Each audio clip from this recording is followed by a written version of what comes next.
M Santmat channel को subscribe करें, साथ ही घंटी को दबाकर ऑल नोटिफिकेशन सेलेक्ट करें। आप सभी से आग्रह है कि सत्संग को पूरा अंतिम तक देखें। श्री सद्गुरु महाराज की जय। अभी हम लोग महोपनिषद का पाठ श्रवण कर रहे थे। महोपनिषद अध्याय 4 में आप लोगों ने श्रवण किया। मोक्ष द्वारे द्वारपालश्चत्वारः प्रकृतिताः शमो विचारः संतोषश्चतुर्थः साधु संगमः। मोक्ष के द्वार पर 4 द्वारपाल है, जिसको अंग्रेजी में हम लोग गेट कीपर कहते हैं। मोक्ष तक पहुंचने के लिए 4 द्वारपाल हैं, और 4 द्वारपाल में तो सुन रहे थे कौन कौन सा द्वारपाल है। सम, विचार, संतोष और साधु संग, ये 4 द्वारपाल है। इस विचार को उल्टा दीजिए तो सबसे पहले क्या हो जाएगा? साधु संग। कोई मोक्ष को प्राप्त करना चाहता है तो सबसे पहले साधुओं का संग करना पड़ेगा, क्योंकि कबीर साहब ने कहा, भक्त निशेन मुक्ति की संत चढ़े सब धाय, जिन जिन मन आलस किया तो जन्म जन्म पछताए। भक्ति निशेनी है, सीढ़ी है। मुक्ति रूपी छत पर चढ़ने के लिए भक्ति रूपी सीढ़ी की आवश्यकता है, और भक्ति रूपी सीढ़ी का प्रथम सोपान है, प्रथम पहलू है, वो है साधुओं का संग। क्योंकि भक्ति के मर्म को समझाने वाले, भक्ति के रहस्य को समझाने वाले, संसार सागर से पार लगाने वाले यदि कोई हैं तो वो हैं सबसे पहला साधु महापुरुष संत। क्योंकि जब तक साधुओं की संगति नहीं करेंगे, संतों की संगति नहीं करेंगे, तब तक विवेक नहीं होगा। कहेंगे महाराज विवेक नहीं है हम लोगों को। बहुत विवेक है, और विवेक नहीं है तो खाते कमाते कैसे हैं, बाल बच्चों को जन्म कैसे देते हैं। संतों ने कहा ये विवेक पूर्ण आत्म कल्याण करने में सक्षम नहीं है। संसार के वस्तु व्यक्ति की उपलब्धि इन विवेक के द्वारा संभव है, परंतु मैं कौन हूं, कहां से आया हूं, जीवन का कर्तव्य कर्म क्या है, अकर्तव्य कर्म क्या है, इनका ज्ञान तो किसी साधु महापुरुषों के संगति से ही संभव है। और इसीलिए भगवान श्री राम ने नवधा भक्ति के उपदेश के क्रम में उन्होंने कहा कि प्रथम भगति संतन कर संगा, संत का संग करो। विचार करिए, जब भगवान श्री राम माता सबरी के सम्मुख खड़े हैं, दर्शन हो रही है, दर्शन बातचीत हो रही है, तो फिर साधुओं के संगति में, संतों के संगति में जाने की बात प्रभु श्री राम ने क्यों की? हम आप सत्संग क्यों करते हैं?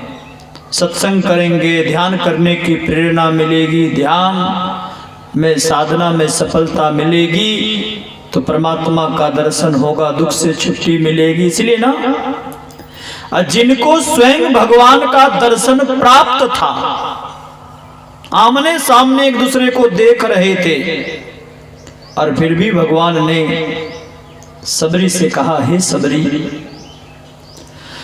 यदि पूर्णतः दुख का अंत करना चाहती हो, दुख से छुट्टी पाना चाहती हो, तो भक्ति करो। और भक्ति का शुरुआत संतों के संग से होता है। संतों की संगति में जाओ।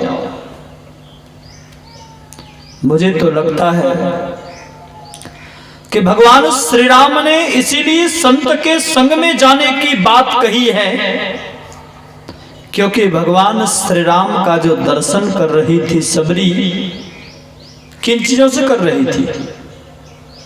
ये आंख से। और आंख क्या है? इंद्रियां हैं। 14 प्रकार की इंद्रियां हैं। 5 कर्म करने की इंद्रियां, 5 ज्ञान करने की इंद्रियां, और 4 भीतर की इंद्रियां। ये 14 इंद्रियां हैं। और 14 इंद्रियों के द्वारा जो कुछ भी दर्शन होता है वो माइक रूप का दर्शन होता है, स्वरूप का दर्शन नहीं होता है। रूप के दर्शन से, माइक रूप का दर्शन करने से जीवों का परम कल्याण कभी भी संभव नहीं है। तो स्वरूप का दर्शन चाहिए, रूप के दर्शन से कल्याण नहीं होगा। सबरी इस इंद्रियों के द्वारा, यूं तो सबरी ने चेतन आत्मा के द्वारा परमात्मा का दर्शन कर ली थी, क्योंकि भगवान श्री राम ने सबरी से कहा था, सकल प्रकार भक्ति दृढ़ तोरे। हे सबरी, तुम सब प्रकार की भक्ति में प्रवीण हो। फिर भी भगवान श्री राम ने सबरी को उपदेश दिया। क्यों दिया? जब वह भक्ति की पराकाष्ठा को प्राप्त की हुई थी, मोक्ष के आनंद में डूबी हुई थी, दुखों से छुटी हुई थी, तो फिर भगवान श्री राम ने उन्हें उपदेश क्यों किया? मुझे तो लगता है कि भगवान श्री राम ने सबरी के लिए उपदेश नहीं, बल्कि उनको माध्यम बना करके संसार के लोगों को उन्होंने शिक्षा दी, ज्ञान दिया। संसार के लोग यह ना सबक ले ले कि सबरी ने इस आंख से भगवान का दर्शन की, इसलिए उनके दुख का अंत हो गया। ये ना समझ बैठे, इसलिए भगवान श्री राम ने सबरी को कहा कि पहले संत का संग करो। क्योंकि हे सबरी, जिन चांद चश्मों के द्वारा मेरा दर्शन कर रही हो, ये माइक रूप है, माया है। और माया की जो सत्ता है वो झूठी सत्ता है। माया की जो सत्ता है झूठी सत्ता है। लेकिन माया के द्वारा जो दुख मिलता है वो दुख झूठ नहीं है। माया झूठ नहीं है, माया झूठ है। और माया के द्वारा जो दुख मिलता है वो दुख झूठ नहीं है। इसीलिए माया के दर्शन करने से तुम्हारा कल्याण नहीं होगा, माइक रूप का दर्शन करने से तुम्हारा कल्याण नहीं होगा। तब तुम्हें स्वरूप का दर्शन चाहिए।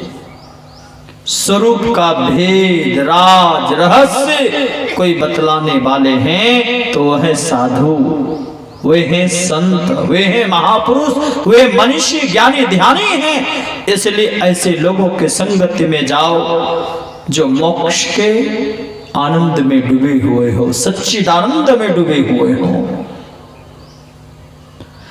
इसीलिए भगवान श्री राम ने कहा, प्रथम भगति संतन कर संगा। इसलिए यहां पर भी महोपनिषद के ऋषि ने कहा कि पहले साधुओं का संग करना पड़ेगा। ये मोक्ष के द्वारपाल में पहला द्वारपाल है साधुओं का संग। लेकिन साधु कौन? कपड़ा रंगा करके पहन ले, दाढ़ी मूछ बढ़ा ले, तिलक कर ले, या धुनी रमा ले, या नंग धड़ंग रहे, ठंडा में पड़ा हुआ रहे या धुनी रमा करके बैठे हुए रहे तो साधु हो गए ना? बिल्कुल नहीं। ये परिभाषा कर देना ये नितांत भूल होगा। साधु का तात्पर्य है जिन्होंने अपनी इंद्रियों को साध लिया है, अर्थात जिन्होंने इंद्रियों का दमन कर लिया है, जिन्होंने छठी भक्ति में जो भगवान श्री राम ने सबरी से कहा, छठ दम शील विरत बहु कर्मा निरत निरंतर सज्जन धर्मना, सज्जन धर्मा, अर्थात जिन्होंने इंद्रियों का दमन कर लिया है, इंद्रियों पर अधिपत्य जमा लिया है, या इंद्रियों को अपने बस में करने के लिए लगे हुए हैं, तो उसको हम साधु कह सकते हैं। जिन्होंने अपने आप को साध लिया वे साधु हैं। और साधु का तात्पर्य सिर्फ वेशभूषा नहीं है। किसी भी देश में, किसी भी वेश में, गृहस्थ के वेश में भी हो सकते हैं, विरक्त के वेश में भी हो सकते हैं, किसी भी देश वेश में हो सकते हैं।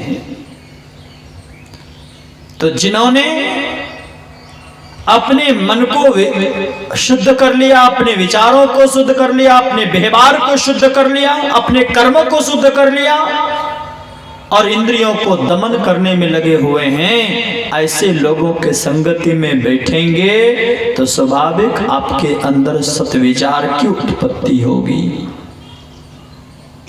विवेक जगेगा, कर्तव्य अकर्तव्य का ज्ञान होगा।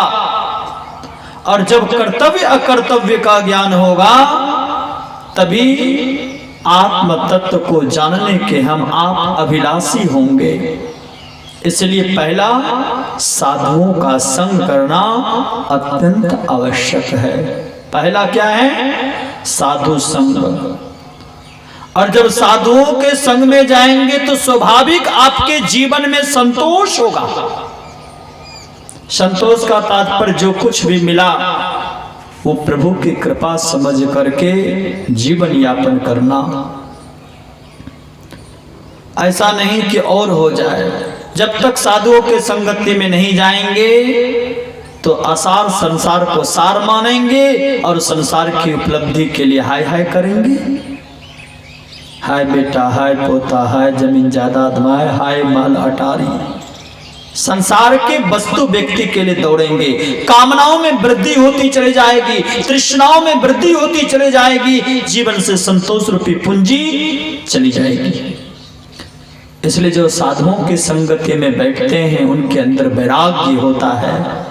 ये संसार असार है, एक न एक दिन छोड़ करके जाना है, कुछ भी लेकर नहीं जाना है। इसलिए वे भगवान से इतना ही प्रार्थना करते हैं, साईं इतना दीजिए, कितना,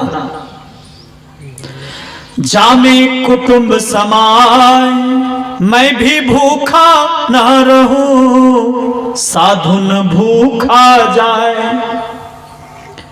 बस जो भगवान की भक्ति में, साधुओं के संगति में अपने मन को लगा देते हैं वो बड़े संतोषी हो जाते हैं। वे ये समझते हैं कि जो कुछ भी सहजता और सरलता से मिल रहा है ये प्रभु की कृपा है, और इसी प्रभु की कृपा को अपने जीवन में धर्म करके आत्म कल्याण करना है। हाई नहीं होती, तृष्णाओं की वृद्धि नहीं होती है, उनके जीवन में संतोष होता है। कभी आप लोगों ने सुना होगा, कहानी सुनी होगी, एक राका नाम करके भक्त था, उनकी पत्नी भी भगवान की भजन करने वाली थी। दोनों पति पत्नी धर्मवान पति थे तो धर्ममयी उनकी पत्नी थी, धर्म पत्नी थी, पत्नी नहीं, पत्नी का जो पतन की ओर ले जाए, जो बुरे कर्मों की तरफ प्रेरित करे उसको पत्नी कहते हैं, लेकिन जो धर्म की ओर अग्रसर करे वो धर्म पत्नी है। वे धर्म की ओर लेकर के जाते हैं। पत्नी थी नहीं, धर्म पत्नी थी। दोनों स्नान करने के लिए यमुना नदी के किनारे, यमुना नदी जा रहे थे, तभी उनको एक थैली दिखाई दी। थैली में सोने का सिक्का पड़ा हुआ था, मोहरे पड़े हुए थे। कुछ तो थैली में पड़ी हुई थी सिक्के और कुछ बाहर बिखरे पड़े थे। राका आगे था, उनकी पत्नी बहुत पीछे थी। राका के मन में विचार आया, ये सोने के सिक्के पड़े हुए हैं, कहीं पत्नी की दृष्टि ना पड़ जाए। और कहीं पत्नी की दृष्टि पड़ी और सोने के सिक्का को संभालने में लग गई तो भगवान का भजन भी छोड़ देगी। इसलिए बेचारे बैठ करके धूल ढकने लगे उस सोने के सिक्का पर। हम आप होते तो क्या कहते, जल्दी समेटो। सोने के सिक्का पर वो धूल ढकने लगे। तब तक पत्नी पहुंच गई, पूछे क्या कर रहे हैं। अभी बेचारे तो भक्त थे, जो भक्त होते हैं वे कभी झूठ नहीं बोलते। झूठ बोलने की नौबत होती है तो चुप्पी साध लेते हैं। झूठ बोलने से अच्छा है कि चुप रहना। अब बेचारे कुछ बोल नहीं रहे, क्या है, क्या कर रहे हैं, तो कुछ पूरा स्पष्ट नहीं बोल पा रहे थे। पत्नी ने कहा कुछ क्या कर रहे हैं, क्या कर रहे हैं अभी आप। तब उन्होंने कहा कि सोने के सिक्के पड़े हुए थे, उस सोने के सिक्के को मैं धूल से ढक रहा था, कहीं तुम्हारी दृष्टि ना पड़ जाए। उसकी पत्नी ने कहा समय बड़ा मूल्यवान है, ये धूल को धूल से क्या ढक रहे, चलिए अपने काम में। विचार करिए, पति को क्या दिखाई दिया था, सोने का सिक्का, लेकिन उसकी पत्नी को क्या दिखाई दिया, धूल।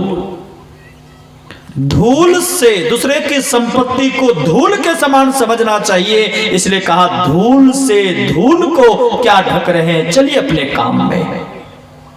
और वहां से आगे बढ़े।